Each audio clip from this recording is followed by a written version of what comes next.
Hello again. People don't pretend to be spiritual. We are all spiritual, even those that don't believe they are. But all of us lose ourselves from time to time in a world that's filled with fear and egotistical drama, when we associate ourselves too much with our physical self. Even me. We do this because we do not like to apply this egotistical drama to ourselves, and so we resist. And it is this resistance that causes us to take an even greater hold of our physical identity, and causes us to stay held into the belief of life being the absolute and only existence, where when we die, nothing else than this. So we must take back our truth. Science today is getting closer and closer to agreeing that we're consciousness which transmutes and transcends life and death. Where it says that energy cannot be destroyed, and where Einstein's theory of relativity, E equals mc squared, energy is equal to matter, stands up. It also stands up that matter itself comes from one split into two. As the cells form, so too do the stars form and die.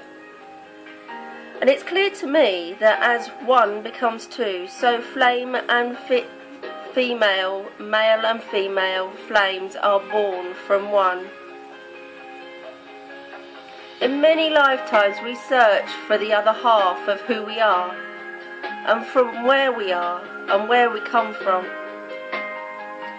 But just like going back to our roots, all of us have changed, had different experiences, hurt a little, loved a little, lost a little. A soulmate is not the person you meet, but who you are meant to become as a result of your time together. It's a time of remembrance, and along with that remembrance, once again ego and fear may raise up and keep rising until you're ready to see yourself completely and beautifully whole in the other, and they are able to see themselves as complete and beautifully whole in you. And it's important that we do this together if we can, or alone if we must. Alone just takes the work of recognition of self and makes it harder. Because we have no means of identifying the physical from the spiritual when we're alone. Batting off each other can be done with love or with pain. We may say to ourselves that we find ourselves identifying most with our physical self. So amongst all the positive affirmations we may say to ourselves when we do find ourselves identifying most with our physical self, when we find ourselves needing to come away from the physical experience completely and causing us to become reclusive, a good affirmation would be, I lose myself from time to time in a world that is filled with fear and egotistical drama. Because it's only when we take responsibility for our ego's responses that we can transcend them. And that's what we are here to do, transcend them to create our further spiritual evolution, and thus our physical evolution. And our spiritual evolution is interwoven between each lifetime. How can we transcend what we run away from and wish didn't exist? I made a statement earlier which at the time seemed true, and in a way it still resonates. We're alone at the beginning and alone at the end. In between, all that separates us is ego and fear. In this conscious reality we call lifetime, this is all we truly experience, unless we go back home to ourselves from time to time. This is why we do from time to time need our personal space, our times of meditation and silence. This is not running away from the experience, but a time of deeper contemplation, so as to return fresh to the experience. Two people who can work well with love have found something very precious in each other. And after meditation, I find myself in an even deeper thought. We truly are only alone right at the beginning of time and right at the end of time. And if all were destroyed, and that's a big if, since we understand that energy cannot be destroyed, but if our perception of Earth and all upon her was destroyed, energy, which is consciousness, would remain. And although energy will have altered, since it is conscious memory, that memory would exist, and everything that is would self-replicate. So if it so chooses to remain as it is, it will be as it is, as if it had never been destroyed. Remember, consciousness too has a choice to stay the same or to change. So if the world were destroyed, we would go through the channels of death, as we all shall someday. But we would still be. We cannot not exist. We may come back to where we are right now, if every particle of consciousness didn't choose to change during that process. But what if some chose to change? What would you, as a consciousness, change about your life experience that exists right now? Would you change your experience of what is war? How would you change it? Would you change it to peace? How would you change your experience? Perhaps this has happened before, and since some of our collective consciousnesses stayed as it was and some didn't, we have separate timelines showing up in our experiences, such as the pyramids, UFOs and other such unexplainable anomalies. The idea of a holographic universe comes back into play here for me every time, that the ancient Egyptians were still existing in another timeline right here on Earth at the same time as we exist. And since we exist in a time where we are becoming aware that the memory exists within one conscious particle, each particle contains memory of all that is and was. That particle we call God is a hologram in which all existence and all experience exists. So let's talk about the God particle. When religion talks about God the Father, they are talking about a particle that is as tiny as it is huge, and it is as it is nothing as it is everything. It is as much every thought as it is every lie, including every law and every religion, as it is every freedom and freedom from belief. So do we believe we exist or know we exist? As separate entities experiencing ourselves and others, able to consciously think and experience dualistically, we are able to change the energies from negative to positive. And this is where duality is a positive experience. Without it, there would be no separateness from the whole, no matter how much of an illusion that is. Lifetime is a divine time, a time when you can make a difference, where living a life of changing hate to love, fear to laughter, is a possibility. Within each lifetime, we have consciously chosen this divine task. You have to wake up enough to remember this is the work of your divine nature, to work this out and offer it to the world as you make a difference. You are important to the whole. You are able to offer friendship to those who have no friends, love to those that have no love.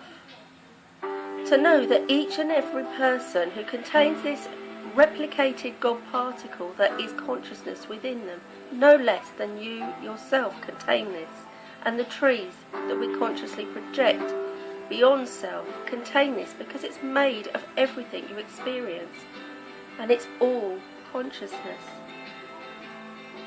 The animals, the birds contain this. Our elderly, our disabled, our friends, how we treat them is a reflection of ourselves and humanity as a whole.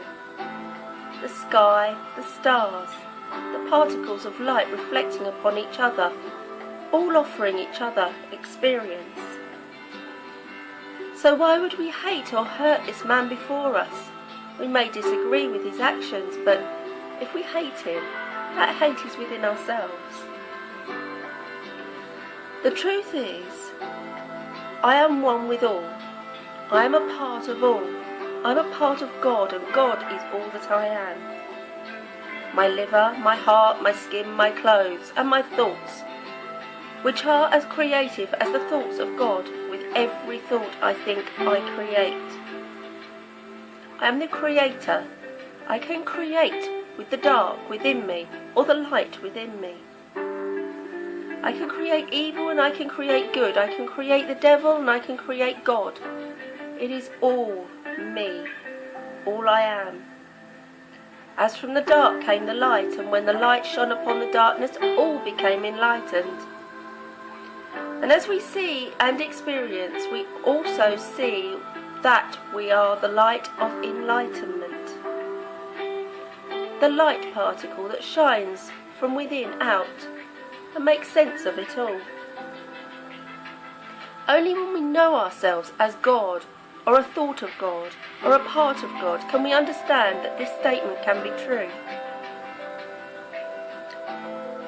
As we come further away from the whole experience that some label religion, they can grow further towards their own personal inner light.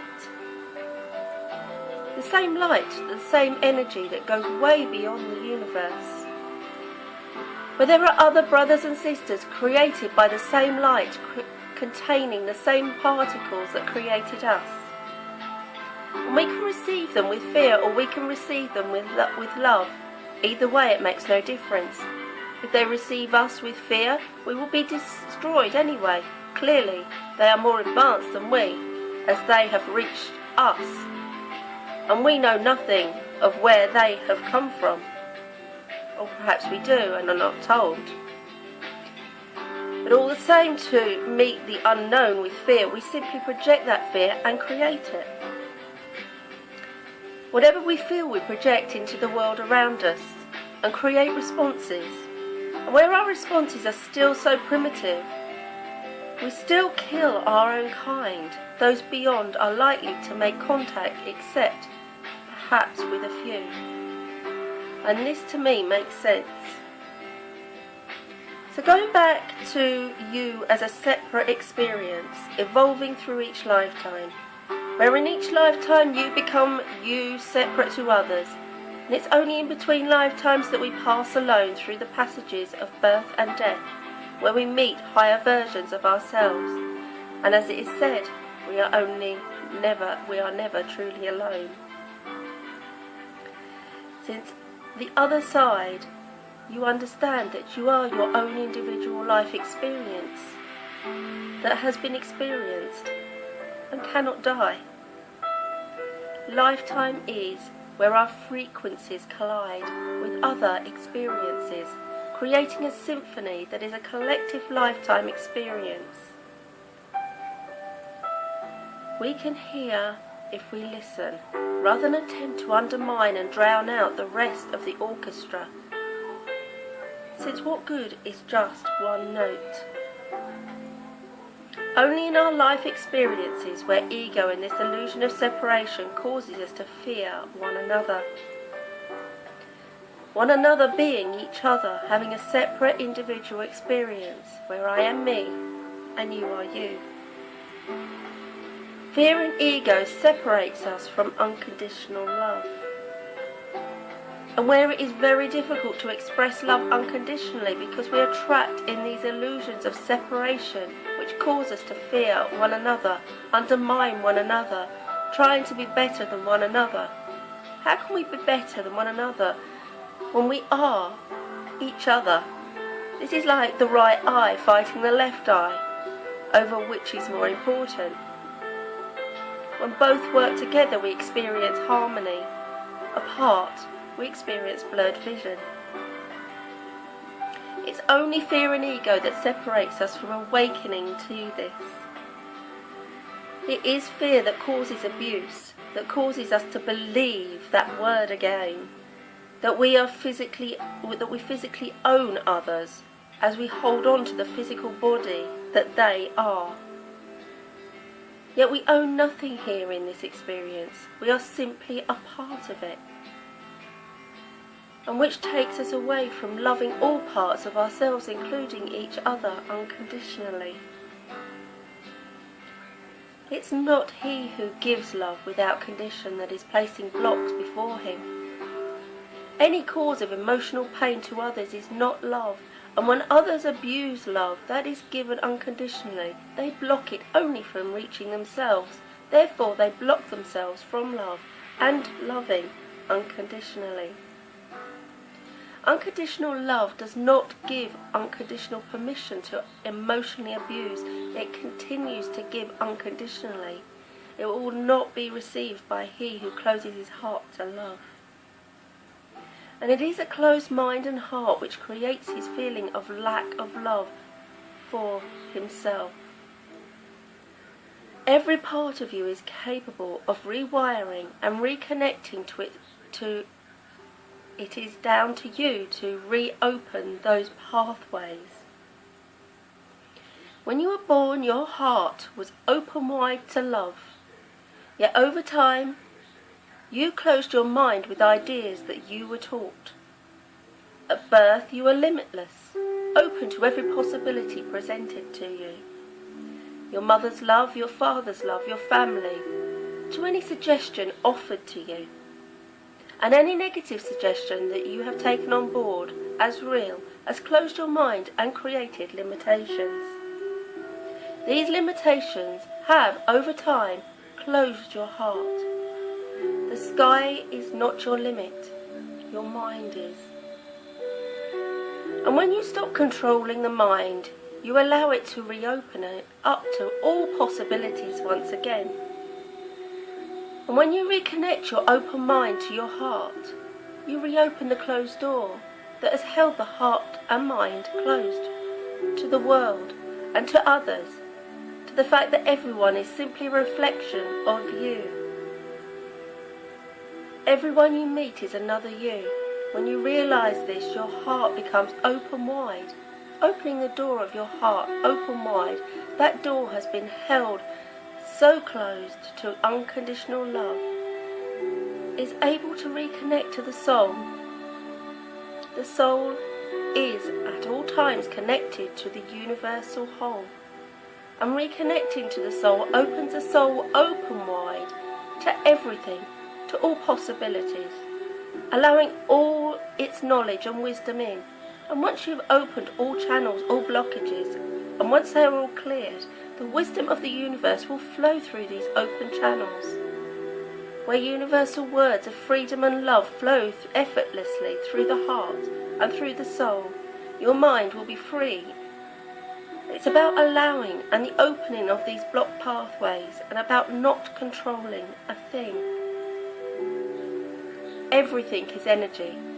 Money can be a positive energy if used for good intent, yet as with everything physical, as with drugs that heal, it's a dualistic other side that can kill. The other side of money also creates greed. Some countries, poverty and death in others, when in the hands of governments it is regulated by greed and false power. Positive, loving intentions is the greatest currency, since it holds value beyond the physical.